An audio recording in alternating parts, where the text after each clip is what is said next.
Hi, I'm Donna Jordan from Jordan Fabrics, and today I'm going to show you how to make a table round. I've been doing some sketching here, so I've got things drawn out, and this is how I always start, with numbers and sketches, and then I make a prototype. I make a practice one. So this is the practice one here, and I'm going to change it just a little bit. I think I'll do the stems slightly shorter, and I want to do a patchwork back on it. So let's go down to the store, pick out some fabrics. All we're going to need is some 5-inch squares for the patchwork, and these nice fall ones should work real well. Then we just need 2 fabrics for borders, and we've got these really nice flowery ones that are in fall colors.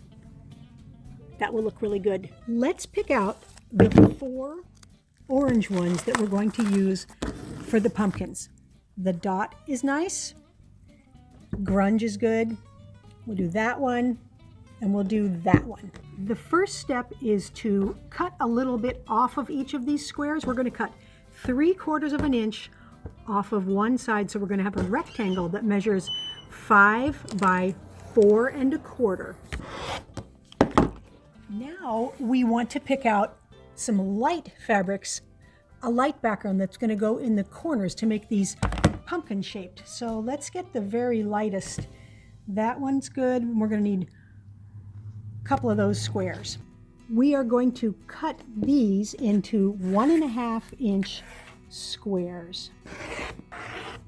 The easiest way to do these pumpkin corners is to take these light ones and fold them in half, wrong sides together, and then just give it a little ironing, and that will be the shape that we need, and it also makes a nice line there that we can stitch along. I'm heading to the sewing machine, and I've got 4 of the light corner triangles, now they're triangles, and 1 pumpkin. So we're going to open this up, and we are going to line up the edges here, and we're going to stitch right along that ironed line.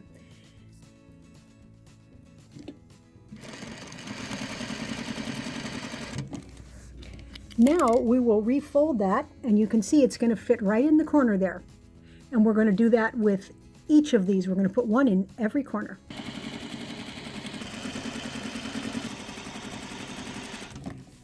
Now I like to iron this, so we're going to just, I know they've been ironed already, but we're going to iron them right back in place.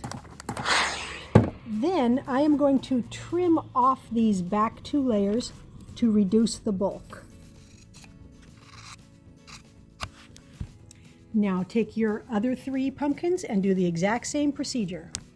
Once you have all 4 pumpkins done, now we need to work on that stem, the stem of the pumpkin, the little stem unit.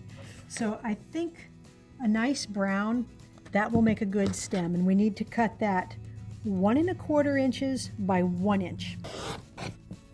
Those will go right in the middle, and we need a light for the side here, and I think I'm going to use the same light that I used in the corners. You could use a different one if you like. These pieces are 2.5 by 1 1/4. So all we need to do is put the stem right between 2 of those guys.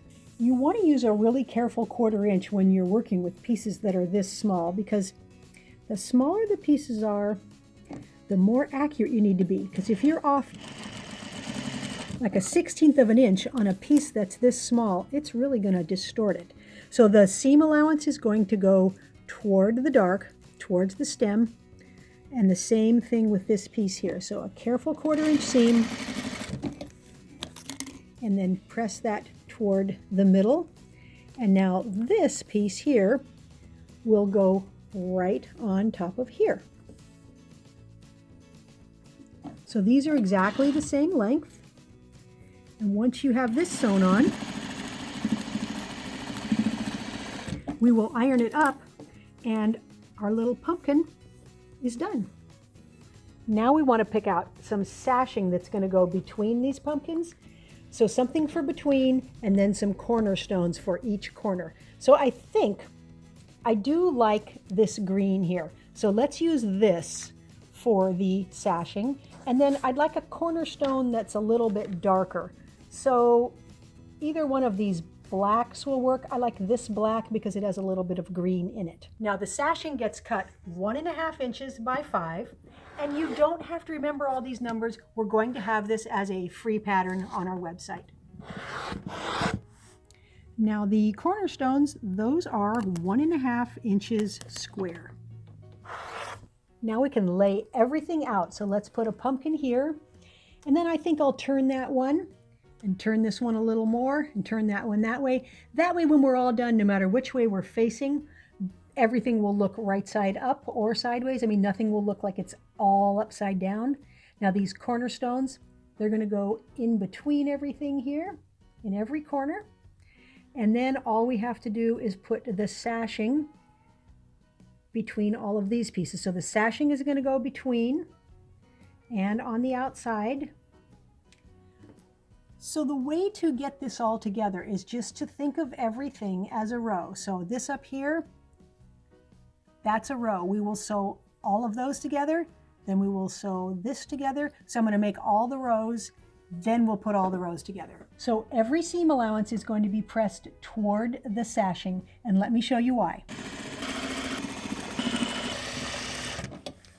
It's because when you go to put your rows together, all of your seam allowances will now be going in opposite directions. So you see this top one is going there, the bottom one is going that way, and it'll be real easy to match the intersections. Everything will nest and everything will lay nice and flat. Now let's work on getting the borders around here.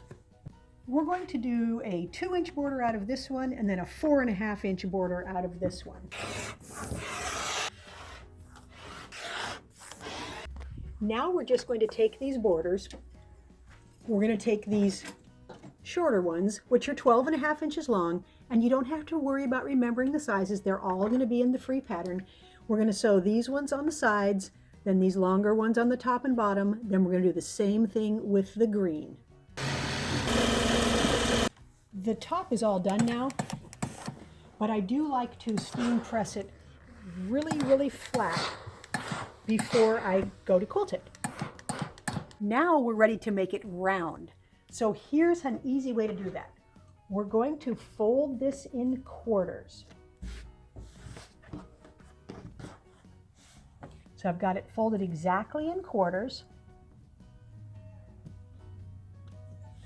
And I'm going to take my plastic ruler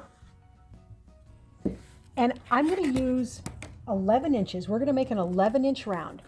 So we can see our numbers here. I've got it right side up. I'm going to use a pencil. You can use a chalk pencil, use whatever will show here, and just make some little marks.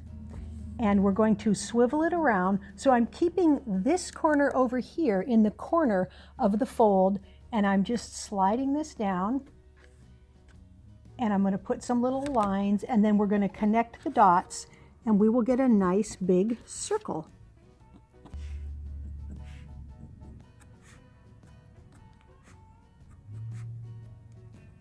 So you can either connect the lines with your pencil, but honestly, if you just take your scissors, you will be able to cut from dot to dot, and it'll be pretty easy to do. So all I'm going to do is make a nice even cut here, and I'm just going from dot to dot. And here's that part where I drew more of a line, same thing. So just make nice smooth cuts. Take away that scrap. Now we've got a very nice looking round. Now we're ready to make the back, and we're going to use all these extra squares that we had. So we're going to do a 5 by 5 block. So you're going to have to just start laying your squares out until you get a nice, pleasing blend of colors. I've got all the squares laid out. This will be big enough for the back, so I'm just going to sew them into rows and sew the rows together.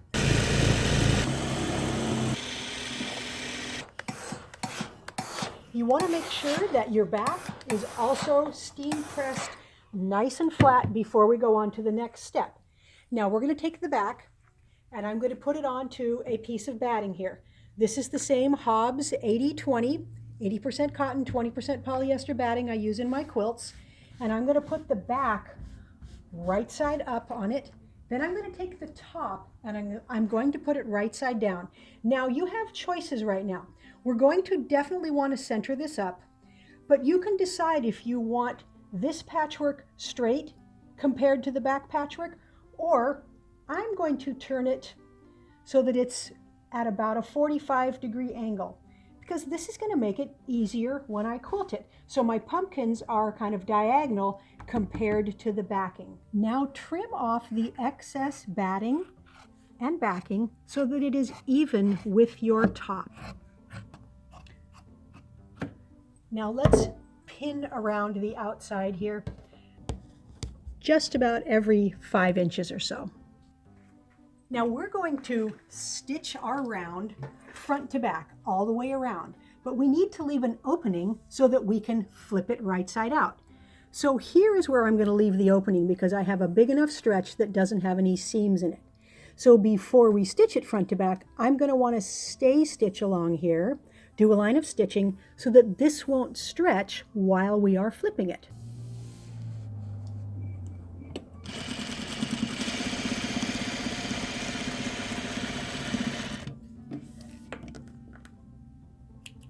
And I'm going to do a line of stitching on this part also where the opening is. So I'm just going to flip it over and again do a line of stitching.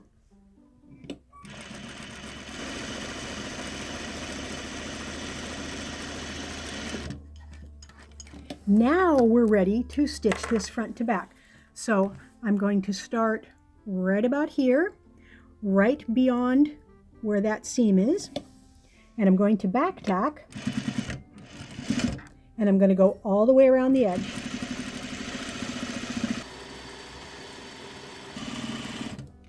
So here's where my opening is going to be. So I'm going to stitch to right about here. I think I can get my hand in there. Yeah.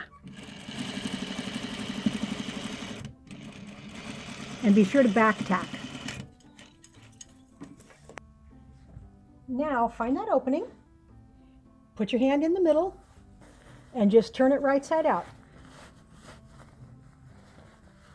Once you've got it flipped, put one hand back in and just kind of run your fingernails around the edge there inside, and then I'm pinching here. And this is just helping that lay flat around the edges. So I'm going to go all the way around and do that. And then we will be able to get it to lay pretty flat without a lot of problems. So let me show you. Now, when we lay this down, it's already laying pretty flat. And all you have to do is smooth it just a little bit, then flip it over. Oh, looks good from both sides. Now, the first thing we're going to do is get this opening closed up.